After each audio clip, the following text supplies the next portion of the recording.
आज श्री कृष्ण जन्मभूमि में मैं परम पूज्य हमारे मुख्य याचिकाकर्ता जो इलाहाबाद हाई कोर्ट में कृष्ण जन्मभूमि मुक्ति आंदोलन के द्वारा केस चल रहा है, याचिकाकर्ता हैं दिनेश फलाहारी, जो फल पर रहते हैं, फल लेते हैं, अन्न नहीं ग्रहण करते।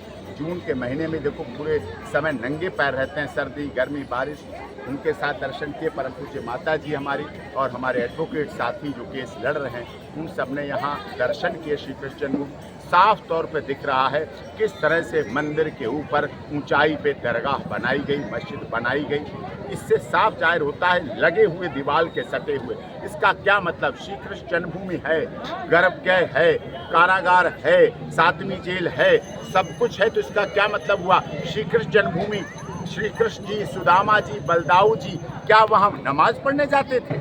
इससे क्या सिद्ध करना चाहते हैं? ये पूरी तरह से हमारा केस मजबूत है और जैसे हमने अजमेर शरीफ दरगाह का केस जीता है, एडमिट हुआ है, अन्य जो दरगाह के लोग थे वहाँ अजमेर, उनके याचिकाओं पर 30-30 हज़ार जुर्माना लेके डिसमिस हुआ है। जैसे हमने honourable Madhya Pradesh high court Indore Bhojpur के द्वारा केस जीता है भोजशाला का, उसमें हमें जीत मिली है। सनातन धर्म की रक्षा के लिए, सनातन धर्म की सुरक्षा के लिए कार्य होना चाहिए और यही मांग हम लोगों ने 7 जून को अंतर्राष्ट्रीय धर्म संसद जो माननीय दिनेश फलाहारी जी के नेतृत्व में दिल्ली तालकटोरा में हुआ था, देश विदेश के सभी संत भगवान आए थे और जिसमें भी ये मांग रखी गई और उस मांगों को पूरा हो। और आज यहाँ इस बात के लिए हमने महामहिम राष्ट्रपति जी से भी समय लिया है, 1 हफ्ते के अंदर हमें समय मिलेगा, क्योंकि भगवान को भोग लगना चाहिए। माखन मिश्री का भोग यद अनादिकाल से लगता रहा है, यहाँ नहीं लग पा रहा है। सुबह शाम दीपक ज्योत बत्ती का कायदा सनातन धर्म में है,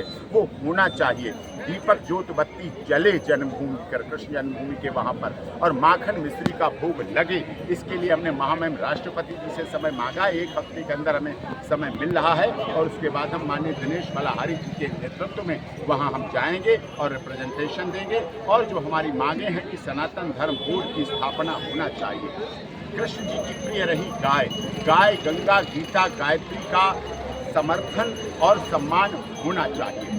सनातन धर्म बोर्ड बनेगा तो जो हमारे पुजारी हैं मठ के, मंदिर के, जैसे मौलानाओं को कई जगह सैलरी मिल रही है, ऐसे उनको भी सैलरी मिलना शुरू होगी, ये आवश्यकता है। मथुरा वृंदावन डेवलपमेंट एरिया का जो क्षेत्र है वहाँ मीट, मांस, मछली और शराब ये तामस हैं, ये विकृति फैलाती हैं, आपराधिक प्रवृत्ति को फैलाती हैं, हिंसा को फैलाती हैं। मांसाहार अपवित्रता करती है सनातन धर्म की, पूरी तरह से पवित्र है। मथुरा वृंदावन में पूरी दुनिया से करोड़ों लोग आते हैं।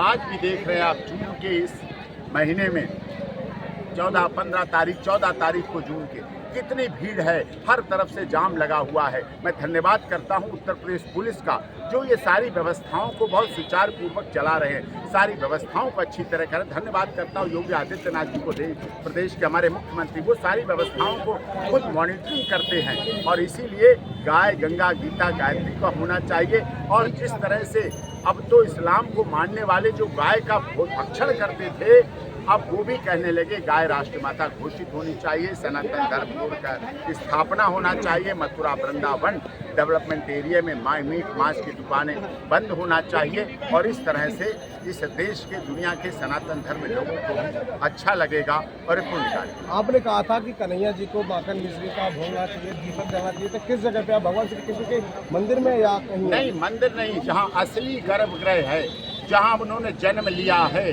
जो 7वीं जेल है, आपने देखा यहाँ कारागार बना हुआ है, जो 7वीं जेल है अभी उनके कब्जे में है, वहाँ माखन मिश्री का भोग लगे, सुबह शाम दीपक जले, ये आवश्यकता है।